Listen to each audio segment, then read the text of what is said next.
اب تو دین میں بہت شارٹ کٹ ہو گیا. دین میں 2 مہینے کا تجوید کا کورس، ہفتے میں 1 مرتبہ آ جاؤ.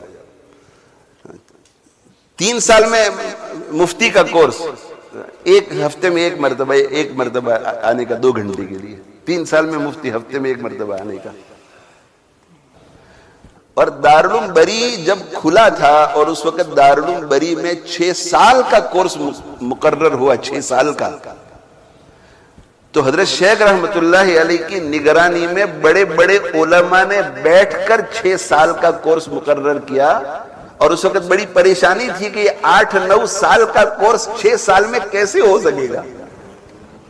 تو بڑے بڑے ماہرین حضرت شیخ رحمت اللہ علیہ کی سرپرستی میں کہ اس کتاب کو نکالیں گے تو انشاءاللہ کوئی کمزوری نہیں آئے گی، اس کتاب کو نکال دیں گے تو کوئی کمزوری نہیں آئے گی، اس کتاب کو نکال دیں گے تو کوئی کمزوری نہیں آئے گی.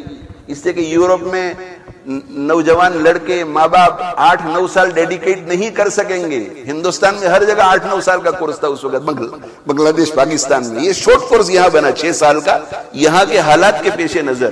اور اس وقت جو ہے وہ علماء میں ایک قسم کی تشویش تھی کہ اللہ خیر کرے، 6 سال کے اندر اللہ کرے کہ وہ ڈیزائرڈ ریزلٹ نکلے. یہ ایک زمانہ تھا.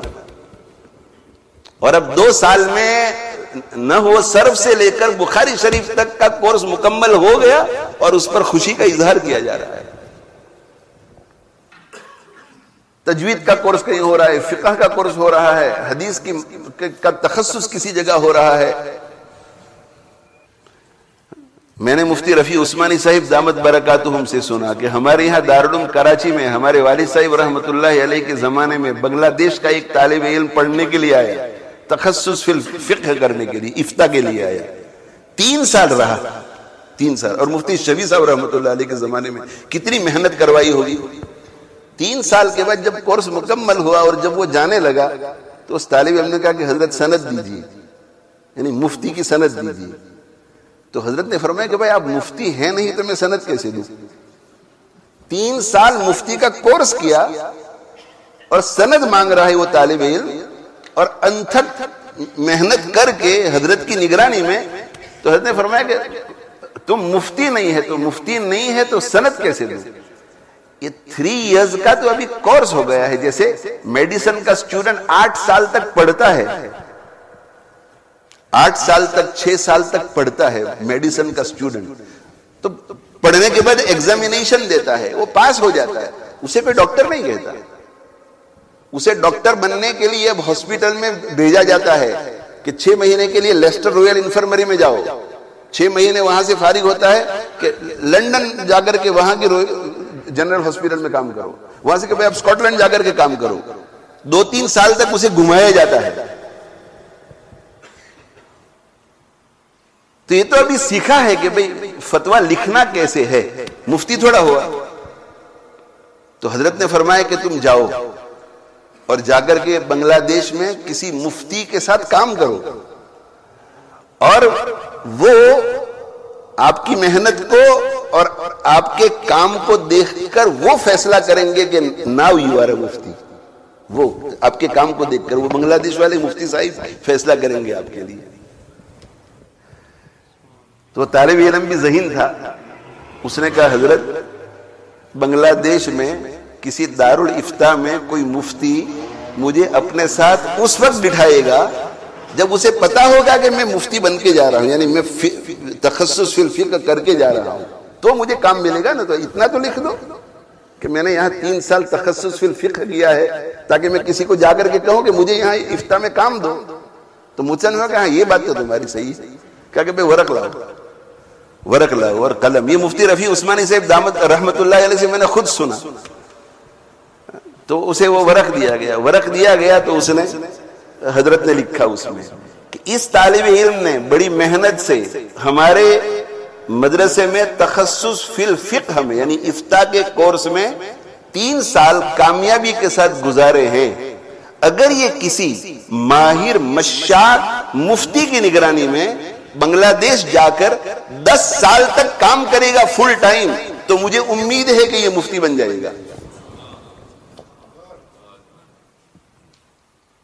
بنگلہ دیش جا کر کسی دارالافتاء میں نہیں، کسی مفتی کے پاس نہیں، کسی ماہر مشاط مفتی کی نگرانی میں 10 سال تک محنت سے کام کرے گا تو مجھے امید ہے، یقین نہیں، مجھے امید ہے کہ مفتی ہو جائے گا.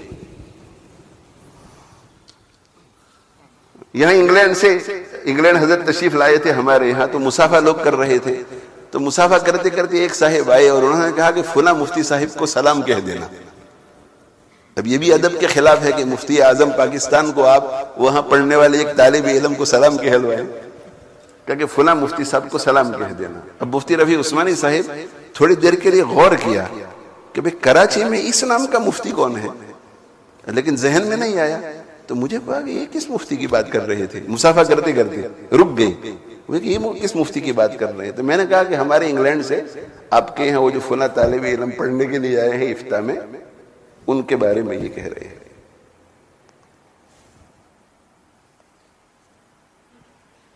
تو وہ ایک ان کا چاہنے والا تھا، ان کا دوست تھا، ان کا فرینڈ تھا، اس نے مفتی کہہ دیا تو اس میں کیا حرج ہے؟ ہم ایسے کہ اس میں کیا ہو گیا، اس سے کون سا بڑا نقصان ہونے والا ہے. مجھ سے حضرت نے فرمایا کہ ان کو ڈھونڈ کر کے بلاؤ، ان کو ڈھونڈ کر کے بلاؤ. جب ان کو ڈھونڈ کر کے لایا گیا تو حضرت نے مسافہ پھر روک دیا اور اس کی طرف متوجہ ہو کر کے کہا کہ وہ مفتی نہیں ہے، وہ مفتی نہیں ہے. اس کو آپ مفتی اس وقت کہنا جب آپ کو پتا چلے کہ ہم نے ان کو مفتی کہنا شروع کیا ہے. جب ہم ان کو مفتی کہنا شروع کر دیں، یعنی وہ پڑھ کر کے آ جائیں، کورس پورا کر کے آ جائیں تب مفتی ہوں گے، ایسا نہیں. اور میں دیکھتا تھا ان کو، مفتی رفیع عثمانی صاحب کو، کہ ان کے یہاں سے جو تخصص کیے ہوئے طلبہ مولوی ہی کہتے تھے، مولوی فلاں، مفتی نہیں کہتے تھے. حالانکہ ان کو ترغیب بھی دیتے تھے فتاوی لکھنے کی وغیرہ، لیکن مفتی نہیں. تو میں یہ عرض کر رہا تھا کہ آج کل تو بہت شارٹ کٹ، نہ پڑھانے والے خیال کر رہے ہیں، نہ پڑھنے والے خیال کر رہے ہیں، نہ پڑھنے والے نہ پڑھانے والے. تو بہت بڑی ذمہ داری ہے، بہت بڑی ذمہ داری. اللہ اکبر، بہت بڑی ذمہ داری. ایسے بالکل یعنی ایسے فضلاء اگر فارغ ہوں گے کہ جن کے پاس علم بھی نہیں ہے اور فکر آخرت بھی نہیں ہے تو دین کے ساتھ کیا کریں گے آپ اندازہ لگا سکتے ہیں. ایک تو ہے نا کہ علم اتنا نہیں ہے مگر فکر آخرت ہے. جیسے پرانے علماء کو آپ دیکھتے ہیں تو اچھی استعداد ہوتی ہے، یعنی اچھا خاصا ان کے پاس علم ہوتا ہے، اس کے باوجود بھی ان کو کوئی مسئلہ پوچھتا ہے تو وہ بڑے کی طرف کہتے ہیں کہ فلاں مول صاحب کو جا کر کے پوچھو. یہ فکر آخرت، وہ تربیت، وہ ماحول.